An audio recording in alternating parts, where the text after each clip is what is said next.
What a Story. Judul Kisah Cinta Anak Remaja, Episode 1, Prolog. Kamu itu seperti kupu-kupu, kalau dikejar dan coba tangkap kamu menghindar. Tapi jika aku biarkan, apakah kamu mau mendekatiku? Arlene Ayu. Bagiku kau seperti bunga matahari, sebuah simbol kebahagiaan dan keceriaan. Tanpa bunga matahari seekor kupu-kupu tidak bisa hidup. Aku membutuhkanmu. Hidayat Said. Cerita pun dimulai. Gadis gila dan pria hati batu. Tring, bunyi lonceng berbunyi. Seorang pembeli masuk ke dalam kafe membuat beberapa pasang mata refleks menatap matanya. Penasaran atau tidak, itu sudah menjadi jalannya impuls manusia yang dapat menghubungkan reseptor ke efektornya. Wah, dia Said kan? Ucap gadis berparas tirus dan kulit putih. Sebut saja namanya Ayu.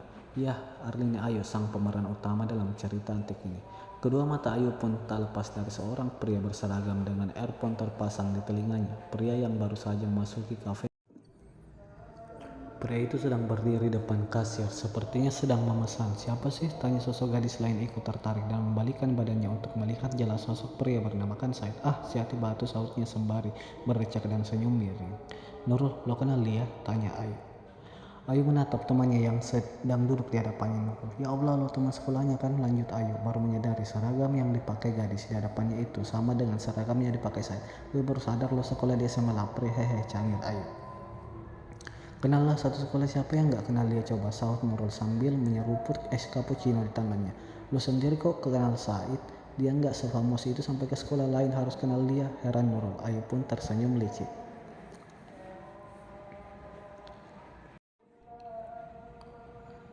Dia itu cowok yang pernah gue ceritain 2 minggu lalu, cowok satu camp olimpiade, cowok berwajah dingin tapi berhati malaikat.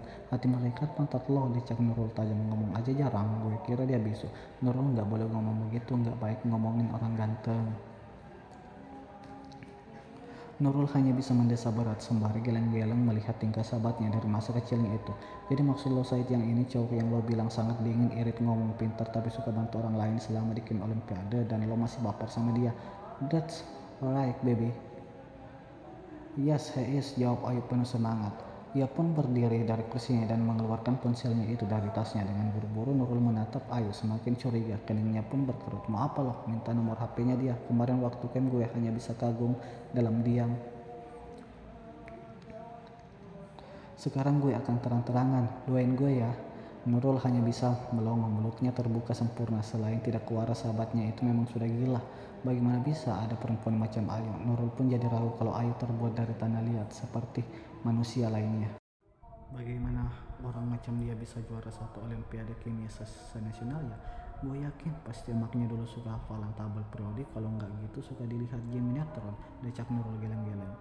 Nurul membalikkan badannya, ingin melihat aksi gila Ayu. Nurul berani bertaruh bahwa Ayu akan ditolak oleh Said 100% tanpa boraks dan formalin. Nurul sangat yakin demi keras sakti dan biksu Tong yang masih berusaha mencari kitab suci.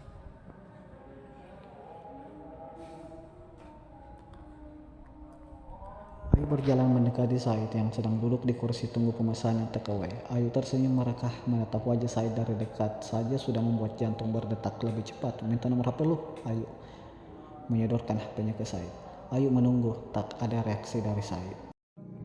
Pria itu sedang fokus dengan HP-nya. Minta nomor Allah, teriak Ayu lagi. Sekali lagi tak ada respon dari Said. Pria itu malah bersemangat mengikuti alunan lagu di earphone-nya. Ayu lancang dan sangat kesal. Ia tahu ini akan terlihat lancang dan sangat gila. Ayu tidak peduli dengan resiko ke depannya. Tuhan, maafkan Ayu, melindungi Ayu. Ayu pun terpaksa menarik earphone yang terpasang di telinga Said dan berhasil membuat Said kaget. Said menundukkan kepalanya menatap gadis di depannya dengan bingung. Minta nomor HP lo, minta Ayu kembali sambil tersenyum.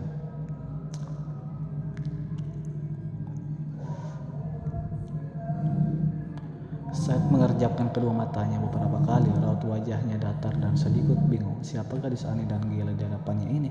Apa yang dilakukannya? Said mengernyitkan kening. Ia seperti pernah bertemu dengan gadis di depannya itu, tapi di mana? Dia tidak ingat. Minta nomor HP lo, Said, gemas Ayu. Karena pria di hadapannya masih diam dan menatapnya dengan dingin. Lo siapa? Nama gue Arlini Ayu, panggilannya Ayu, umur gue 16 tahun, jenis kelamin perempuan, gue sekolah di SMA Bone dan gue masih jomblo.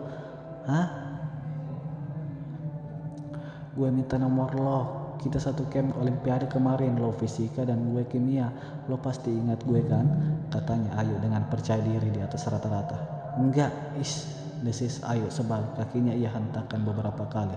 Ia mulai gregetan dengan Said. Ya udah, cepetan kasih nomor lo, pinta Ayu setengah cemberut. Buat apa? Tanya Said dingin. Ia mulai risih dengan kedatangan gadis ini. Buat deketin lo, gue suka sama lo, ucap Ayu terang-terangan. Said terdiam. Tentu saja ia sangat terkejut mendengar pengakuan Said yang sangat jelas tepat di wajahnya. Baru pertama kali ada gadis yang berani menyatakan perasaannya langsung tanpa berpikir panjang. Biasanya di sekolah cewek-cewek yang menyukainya hanya berani memberi coklat dan semacam surat. Said menghela berat, kemudian berdiri dari tempat duduknya. Lo mau kemana? Tanya Ayu cemas. Said tak memperdulikan Ayu. Ia memasang kembali earphone-nya dan berjalan melewati Ayu begitu saja.